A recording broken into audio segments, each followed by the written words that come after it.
আমরা অবশ্যই যেটা বলছি ঢালাওভাবে বিচার চাই, যারা আওয়ামী লীগ নেতৃত্বে যারা ছিল তাদের বিচার করতে হবে, কিন্তু তার পেছনের শক্তিগুলো কিন্তু আমরা কোনো অবস্থায় ছাড় দেওয়ার অবস্থানে যেতে পারি না। বাংলাদেশে মানবাধিকার কর্মী এবং এই সাথে সংশ্লিষ্ট গণমাধ্যম এবং সাধারণ মানুষ যারা নাগরিক সমাজ বলি আমরা, আমাদের যে উদ্বেগ, আমাদের যে দাবিগুলো দীর্ঘদিন যাবৎ উত্থাপিত হয়ে আসছে, সেই দাবিগুলো যদি পূরণ হতো, সেই দাবিগুলো যদি সংশ্লিষ্ট কর্তৃপক্ষ যথাযথ গুরুত্ব সহকারে বিবেচনা করত, তাহলে একদিকে যেরকম এই প্রতিবেদনের দরকার হয় না, অন্যদিকে বাংলাদেশে আসলে যেভাবে কর্তৃত্ববাদ বিকাশ হয়েছিল সেইটাও কিন্তু সম্ভব ছিল না, এটা হতো না যদি নাগরিক সমাজের মানবাধিকার বিষয়ক যে উদ্বেগগুলো সেগুলো যদি বাস্তবে বিবেচনায় নেওয়া হতো। এই ঈদে জামা জুতো অ্যাক্সেসরিজের ডিসকাউন্ট। মূল বিষয়টা আমি মনে করি এটা অত্যন্ত গুরুত্বপূর্ণ একটা বিষয়। দ্বিতীয় যে কথাটি জাকির বলেছেন যে কমিশনগুলো যেগুলো হয়েছে 6টি প্রতিবেদন হয়েছে, আরও 5টি হবে।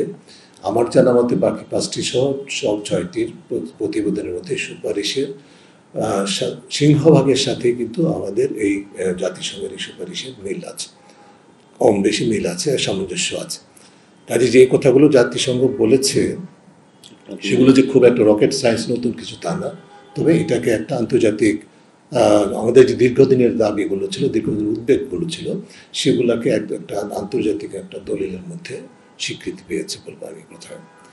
দ্বিতীয় যে বিষয়টি আমার দিক থেকে আমি বলবো সেটি হচ্ছে যে, এবং সেই কারণে এটা এত গুরুত্বপূর্ণ, আমরা যদি প্রতিরোধের কথা চিন্তা করি, ভবিষ্যতের কথা চিন্তা করি, যেটা আমাদের মূল অবশ্যই যেটা ঘটেছে তার বিচার, এবং সেটি সম্পর্কে একটা বিস্তারিত অনুচ্ছেদে আছে, সেটা আপনারা জানেন এবং সেটা নিয়ে আলোচনা হয়েছে। বিচার অবশ্যই নিশ্চিত করতে হবে, প্রতিকার অবশ্যই করতে হবে, কিন্তু প্রতিরোধ করতে হবে। প্রতিরোধের যে জায়গাগুলো সেই সুপারিশগুলোকে আমরা সর্বোচ্চ প্রাধান্য দিতে চাই। উভয় দৃষ্টিভঙ্গি থেকে আমরা রিপিট করছি, সবাই বলেছেন, আমরা ওই প্রতিবেদনে আমাদের কার্যপত্র আছে, আমরা সরকারের কাছ থেকে একটি সুনির্দিষ্ট সময়াবদ্ধ একটা রোড ম্যাপ চাই এই প্রতিবেদন বাস্তবায়নের, সুপারিশগুলো বাস্তবায়নের লক্ষ্যে কী করণীয় সেটি নির্ধারণ করবে। এই বিবেচনায় যে তারা স্বল্প মেয়াদী, তাদের মেয়াদ নির্বাচন পর্যন্ত, নির্বাচন পরবর্তীতেও যেন যেই সরকার আসবে, যারা ক্ষমতায় আসবেন, তারা সকল অংশীজনকে সম্পৃক্ত করে কাজ এই সুপারিশমালাগুলো বাস্তবায়নের সুনির্দিষ্ট পদক্ষেপ নিতে পারে, সেদিকে যেতে হবে আমাদেরকে। 2-3টা বিষয়ের আমি গুরুত্বপূর্ণ দিয়ে আরও একটু উল্লেখ করে শেষ করব। প্রথম হচ্ছে যে, যেহেতু আমার ব্যক্তি হিসেবে এবং আমার প্রতিষ্ঠান হিসেবে দুর্নীতি বিষয়টা আমরা সবসময় প্রাধান্য দিয়ে থাকি। আমি এই বিষয়টা প্রথমে বলতে চাই এই কারণে, একদিক থেকে আমি যেটা বললাম যে আমাদের সুপারিশমালাগুলো, আমাদের নাগরিক সমাজের উদ্বেগগুলো যদি মান্য করা হতো, মানবাধিকার কনসার্নগুলো যদি বিবেচনায় নেওয়া হতো ধারাবাহিকভাবে, তাহলে যেরকম কর্তৃত্ববাদের বিকাশ হতো না। একইভাবে আপনারা লক্ষ্য করেন বাংলাদেশে যেভাবে দুর্নীতির ব্যাপকতা, গভীরতা, সুযোগ সৃষ্টি করা হয়েছিল, যে কারণে ক্ষমতার ব্যবহারের মাধ্যমে অর্থ আত্মসাৎ, অর্থ পাচারের সুযোগ নিশ্চিত করা হয়েছে, সেটি কিন্তু ছিল কর্তৃত্ববাদের বিকাশের অন্যতম অনুঘটক। দুর্নীতি করতে হবে, ক্ষমতায় থাকতে হবে, ক্ষমতায় থেকে ক্ষমতার অপব্যবহার করে দুর্নীতির মাধ্যমে অর্থ আত্মসাৎ করতে হবে এবং অর্থ পাচার করতে হবে। সেটার জন্য প্রতিষ্ঠানগুলোকে ক্যাপচার করতে হবে, দখল করতে হবে এবং মানুষের অধিকার হরণ করতে হবে। এটি ছিল কর্তৃত্ববাদের এজেন্ডা, মূল এজেন্ডা। সেটাকে প্রমোট করার জন্য হয়েছে। কাজেই এই প্রতিবেদন কিন্তু এটাকে ছাড় দেয়নি। এখানে যদিও সর্বশেষ প্যারাগ্রাফ হিসাবে উল্লেখ করেছে, কিন্তু অত্যন্ত গুরুত্বপূর্ণভাবে তারা আর্থিক খাতে সুশাসন এবং দুর্নীতি নিয়ন্ত্রণ বিষয়ক সংক্ষেপে হলো কিছু সুপারিশ করেছে, যার সাথে আমি দুর্নীতি দমন কমিশন সংস্কারের সাথে যেহেতু সংশ্লিষ্ট ছিলাম, আমি জানি যে তার মোটামুটি একই প্রতিফলন সেখানে ঘটেছে। সেখানে আরও বিস্তারিত আছে দুদক সংস্কার কমিশনের প্রতিবেদনে, কিন্তু যে দুটি বিষয় তারা উল্লেখ করেছে, আইনের যথাযথ প্রয়োগ করতে হবে, কারো প্রতি ভয় করোনা না করে।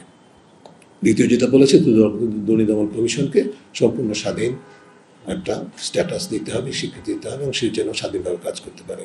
এই বিষয়গুলোকে আমরা প্রাধান্য দিতে চাই। দ্বিতীয় সেটি হচ্ছে যে পুলিশ এবং নিরাপত্তা খাত সম্পর্কে বেশ কতগুলো সুপারিশ এখানে আছে।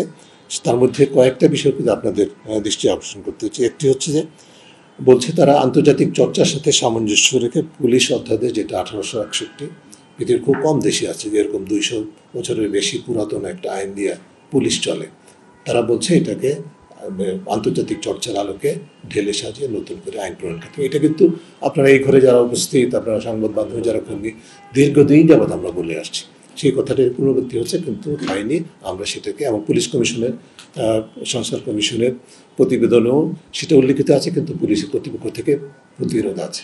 আমরা সেটা জেনেছি আপনাদের মাধ্যমে যে তারা সেটাকে চাচ্ছেন না। এই যে অবস্থা, সেটার থেকে কিন্তু আমাদের উত্তরণ করতে হবে। দ্বিতীয় যে বিষয়টি সেটা হচ্ছে যে স্বাধীন পুলিশ কমিশন গঠন করতে হবে। এটাও আমাদের দীর্ঘদিনের দাবি। এই প্রতিবেদনও আসছে, আমরা সেটাকে নিশ্চিত হোক সেটা আমরা অবশ্যই প্রত্যাশা করব। আনফর্চুনেটলি পুলিশ সংস্কার কমিশন কিন্তু এই বিষয়টাকে জোরালোভাবে অবস্থান নেয়নি। কেন নেয়নি সেটা আমাদের কাছে বোধগম্য না। একটি বিষয় আমি জানি, এটা ব্যক্তিগতভাবে আমি জানি, সেটা হচ্ছে পুলিশ সংস্কার কমিশনের ভিতরে স্বার্থের দ্বন্দ্ব ছিল।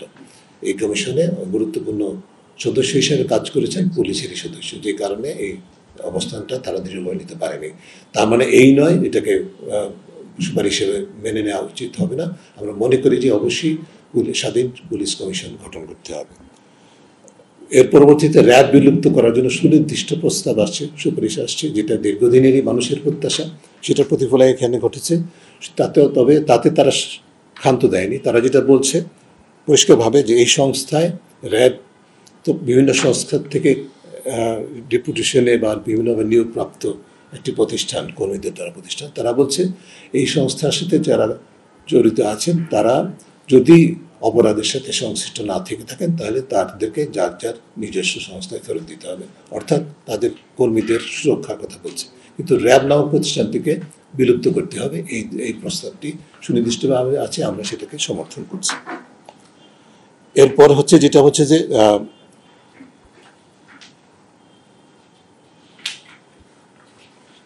বিজিবির কথা বলছে। বিজিবির দায়িত্ব সুনির্দিষ্টভাবে একটা সীমারেখার মধ্যে, বিজিবি যে বর্ডার গার্ড প্রতিষ্ঠান, এটাকে বর্ডারের মধ্যে সীমাবদ্ধ রাখা, তার যে ম্যান্ডেট তার মধ্যে সীমাবদ্ধ রাখার কথা বলছে।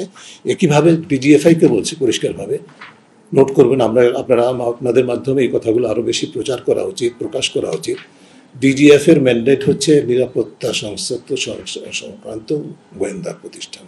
এটা মানুষের অধিকার সংক্রান্ত গোয়েন্দাগিরির দায়িত্ব এটার হওয়ার কথা নয়। পরিষ্কারভাবে তারা বলছে শুধুমাত্র সামরিক গোয়েন্দা কার্যক্রমের মধ্যে ডিজিএফের কার্যক্রম সীমাবদ্ধ থাকতে হবে। একইভাবে আনসার বিডিবির কথা বলছে, এর মধ্যে যে সামরিক কর্তৃত্ব সেটাকে বন্ধ করতে হবে। আন্তর্জাতিক এবং নাগরিক সমাজের অংশগ্রহণ নিশ্চিত করে, যেটা একটা সুনির্দিষ্ট প্রস্তাব তারা বলছে, নাগরিক সমাজ এবং আন্তর্জাতিক অংশগ্রহণের মাধ্যমে যথাযথ নির্ভরযোগ্য যাচাই সাপেক্ষে সকল পুলিশের কর্মকর্তা, গোয়েন্দা প্রতিষ্ঠান, বিজিবি, আনসার, ভিডিপি এবং সেনাবাহিনীর সদস্য যারা দুর্নীতি ও সহিংসতার সাথে জড়িত ছিল, অংশগ্রহণ করেছে, তাদেরকে দায়িত্ব থেকে অপসারণ করা এবং বিচার করা। পরিষ্কারভাবে এই জিনিসগুলো কিন্তু এই সুপারিশটা এখানে আছে। কাজে এগুলোকে আমাদের তুলে ধরতে হবে, এই দাবিগুলো। আমরা অবশ্যই যেটা বলছি ঢালাওভাবে বিচার চাই। যারা আওয়ামী লীগের নেতৃত্বে যারা ছিল তাদের বিচার করতে হবে, কিন্তু তার পেছনের শক্তিগুলো কিন্তু আমরা কোনো অবস্থায় ছাড় দেওয়ার অবস্থানে যেতে পারি না। জাতিসংঘের শান্তি রক্ষা মিশনের কথা ইতিমধ্যে আলোচিত হয়েছে। ভলকার টুর্ক বলেছেন, তার ভূমিকার কথা বলেছেন, কিন্তু সেই ক্ষেত্রে এই প্রতিবেদনে যে বিষয়টি উল্লেখযোগ্য সেটা হচ্ছে যে মানবাধিকার লঙ্ঘন, শরণার্থী আইনের লঙ্ঘন বা যৌন হয়রানির অভিযোগে অভিযুক্ত এমন কোনো ব্যক্তি যেন জাতিসংঘের শান্তি মিশনে নিযুক্ত হতে না পারে, ডেপুটেড হতে না পারে, সেটি নিশ্চিত করতে হবে।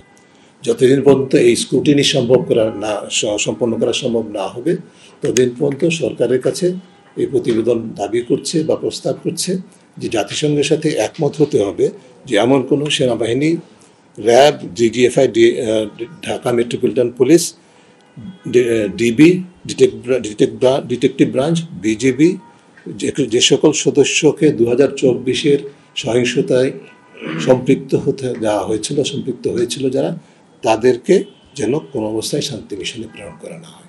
সুনির্দিষ্ট প্রস্তাব। একটি প্রতিষ্ঠান বিলুপ্ত করার কথা বলা হয়েছে র্যাব, আরেকটি প্রতিষ্ঠান বিলুপ্ত করার কথা বলা হয়েছে। গণমাধ্যমে খুব একটা আসছে না, আমরা গুরুত্ব সহকারে সেটা আনতে চাই। সেটা হচ্ছে এনটিএমসিকে বিলুপ্ত করতে হবে নিঃসন্দেহে কোনো প্রকার।